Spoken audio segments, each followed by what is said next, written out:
Hello, Jennifer. I'm so Barbara. glad. I'm so glad you're here today to have this conversation with me to mark International Women's Day. It's a day that both of us, I think, have many connections to through our personal and professional lives. And I thought this would be a really fun way for us to acknowledge our roles, and which are relatively new, and the organizations that we work for that are international, and to really celebrate women and think about how we can continue to advance all of the things that we strive to do in our work through our own efforts. So thank you. Such a great opportunity to have a conversation with a fellow female CEO, and to do it around International Women's Day makes it that much more special. It's a topic, as you said, it's important to both of us, and it's a timely topic. I agree. And I actually took a look at the mission of International Women's Day, which is to shine a spotlight on activity encouraging and uplifting women to pursue goals without bias or barriers. And I thought a little bit about this, and really I've always felt like I had plenty of opportunity to pursue my career and my goals without a whole lot of significant obstacles, certainly. And I had to think a little bit further to think about where I've really felt bias or noticed it, either gender inequity or something that was an issue in my career. And the one thing that I do think of that I have noticed is more around age, actually, and how comments around age tend to also be very gendered. So I started working, in my early 20s, and was very aware that I was young and wanted to have credibility and make sure that I sort of had the recognition to do the job I needed to do. But I learned as I got older and into my 40s that actually that didn't go away, that there would still be plenty of comments, usually in the form of sort of compliments of, oh, you're not old enough to know that, or you look so young, and all of those things. And while it's, I think, certainly meant to be a nice thing, it does sort of cut into your credibility as a leader and to be able to own whatever it is you're doing professionally. And I started responding rather than just taking it as a compliment and saying, oh, thank you so much, I look so young. I would actually just say in a much more direct way, oh, well, actually, I'm 46 years old and I've been working for a long time. I'm not so young anymore. So I think about that. And I do think that women, there's always some additional element, if it's not explicit, that's implicit, that we need to overcome. I think I agree with you. I think that there's all kinds of comments around appearance. You look so young, or, oh, you're so pretty, or, things like that, where it diminishes the person, and it focuses more on looks, and maybe as a way to minimize sort of the substance. I think also, and I think what I experienced was, I was working in finance when I had my son, Matthew, who's now 25. And what I experienced was sort of, it was fine to be a mother. It was fine to have children, but the expectation was you were going to be exactly the same as you were before you had them. So I think the workplace and accommodations have changed a lot, and especially with remote work and with email and all the technology. But I think that there needs to be more support and supports for women in the workplace to enable them to have a family, and to continue to work in the way that they were, because we know that the data has shown that when women have children, they continue to bear the burden, the brunt of the additional responsibilities. And so in addition to being a working person, they're now also a mother and potentially wife, and everything else that brings with it. So I think I experienced it in the way that everyone was happy for me to have a baby. That was great, but like the expectations were exactly the same. So I think we need more flexibility and more supports to enable women to stay in the workplace and to continue to grow in their careers so that they don't fall behind. I think that's right.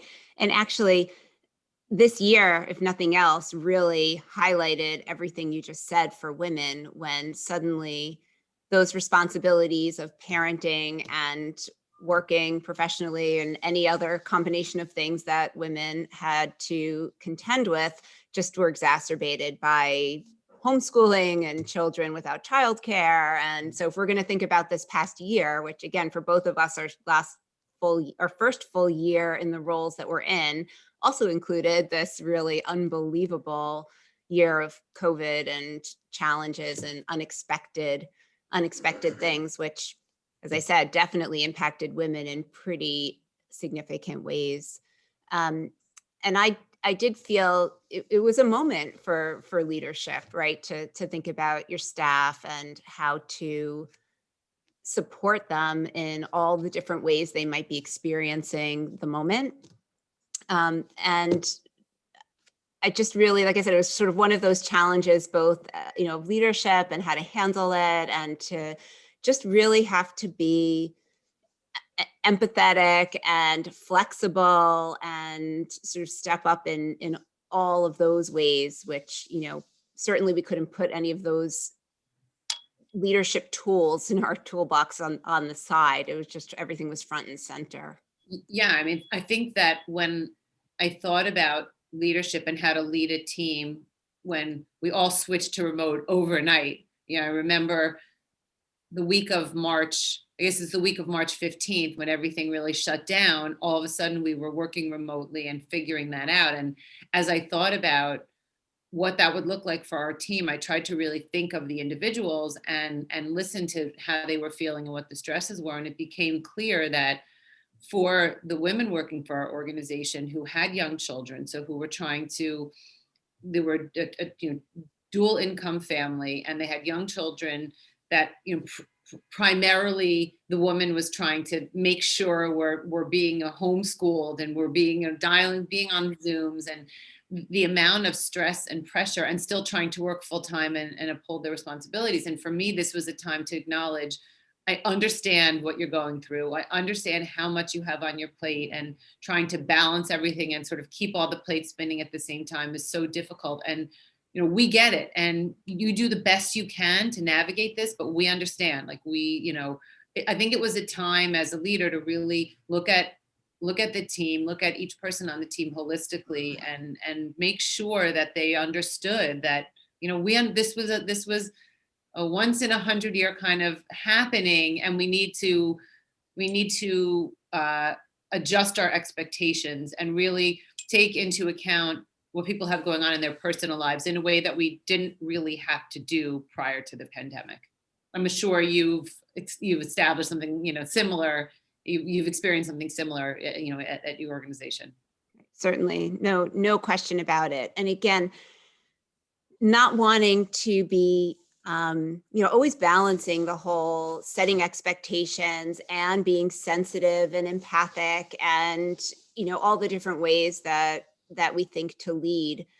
Like I said, some of it kind of went out the window, because all of a sudden you're talking to someone and they're sitting in their kitchen and they have an enormous amount of worry or stress about a family member or a parent, or, there were just so many layers. So it just broke down a lot of barriers, which in some ways could be used, I think, to actually strengthen a team. When we come back together, I think we have a sense of who we all are, in a different way. I think people have had to get comfortable with being more involved in people's lives than we were until now, whether it's seeing what people's homes look like because you're zooming from your home, from your bedroom, from your kitchen, from your living room, whatever it is, and then also to your point, really being responsive to and respectful of what else people have going on. Early on in the pandemic, I got a call one Saturday night from someone on our team who's older and who has health issues and who has real fright and real anxiety around COVID and what that could mean for her, given her health issues. And she was hysterical on the phone saying, I don't want to die, and really, really anxious about our expectations and our expectations of, her going to the office. And she was absolutely hysterical. And, in my mind, this was a time to say, are we out in front enough with our teammates? Are we making sure they feel that their health and safety and security is front and center, and that how we continue to move forward is going to be determined, based on what we think is going to keep them the safest, and to make sure that they know that's a priority of ours. And I think when I think about leadership, one of the lessons I learned, I was in the hedge fund business in '08, and when the market collapsed, and one of the things that I learned was, in a crisis, you over communicate. And I think that's been how it is here. The more, sometimes I think I'm communicating enough, and then I hear through the grapevine that people are feeling anxious. So it's just a constant reminder that the more you communicate, the more you put people at ease. And that's really, as leaders, what we need to be thinking about: how to build our teams and strengthen our teams and make sure that they feel empowered. Yeah, I agree.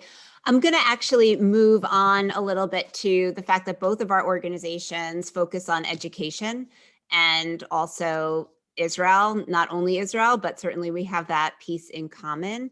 And there was an added thing here in this past year and all that, which is, I really was grateful to have the actual work I had to do every day, and to know how relevant it was and is all the time. But also throughout pandemic, we really needed to respond to the challenges that our own beneficiaries and all the people that we serve in Israel and around the world were experiencing through the pandemic.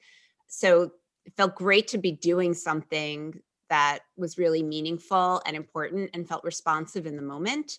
And the second piece of that was that we also had an opportunity to showcase a lot of what we were doing in ways that we might not have before. I don't know how many young people, students, I could have flown in to speak to donors in the United States and share their experiences firsthand, but we certainly were able to get them to Zoom in, and we were able to get a lot of people to participate and hear how they were responding. So, moving on to sort of the actual substance of the work and the mission of our organizations and what we do, providing education is, to me, such a critical element of life for everyone and for women, and providing access for all people, regardless of where they are, and really enabling that kind of opportunity that I think you and I both feel we have had in our lives. Even if there were little issues here and there, it's certainly not the kind of obstacles that other people face in other contexts. So, like I said, the mission and the work is also directly, I think, tied into all of the topics we're talking about today. It's so interesting.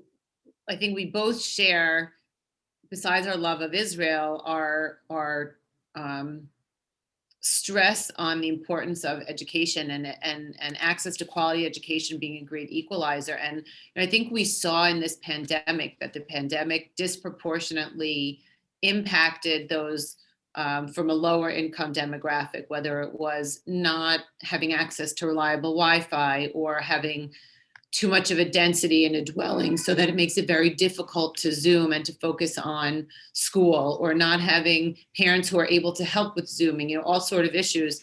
And I think about what both of our organizations are doing to ensure access to quality education for all, and to really keep the focus on education as a way to really change lives. And I think, especially for women, we see that, we both are the beneficiaries of growing up at a time when women had access. I think we had discussed this before, that you and I both felt like we were able to do in our careers what we wanted. And there really wasn't, we didn't feel real limitations. Well, there could have been subtle biases. And certainly as women got more senior, I was in finance, and, the amount of senior women plummeted, or women, as you continued to go up sort of the pyramid, plummeted. But we didn't feel there were real, we had the benefit of quality education, and the ability during this time to know that we're doing something to make a difference, and to ensure that this there has been so much education loss, and that, our organizations are doing what they can to ensure that quality education is being delivered, I think it's an amazing position to be in, to know that we're part of the positive change. I mean, Tel Aviv University was the first university in Israel that went fully online, and basically overnight was able to ensure that education wasn't going to stop and the semester wasn't going to be lost. And I'm so proud to be part of that, and to know that for those students, 30,000 students a year at Tel Aviv University, their education went on. And you feel good in a situation like this, when you could feel so helpless, that you have the ability to be part of positive change. I agree completely. And similarly, our focus is on younger students, but primarily in the periphery in Israel. So also families and households who would have a lot more difficulty maybe having enough just laptops at home in order for them to connect, and providing good training and accessibility for teachers, not just in Israel, but for our work also in the former Soviet Union and Europe, and really all over the world. We're in more than 30 countries. So as you said, we all saw in our very local communities the challenges that the gap in socioeconomic access and opportunity here, and it was certainly even more so in other places. And I would often, when it comes to our work of philanthropy, and our focus, a lot of people focus locally because we saw all around us so much great need, and for basic things like food, and there was a lot of economic distress and all of that. I would often say, certainly our local communities need our support, but there are many resources. There's a multitude of things to give to here, and people who can give. And when we look at sort of Jewish peoplehood and our Jewish communities overseas, there are many people living in places where they don't have the local support networks that we have here. And so let's not forget to step up for our overseas community and people in need who, like I said, don't have so much local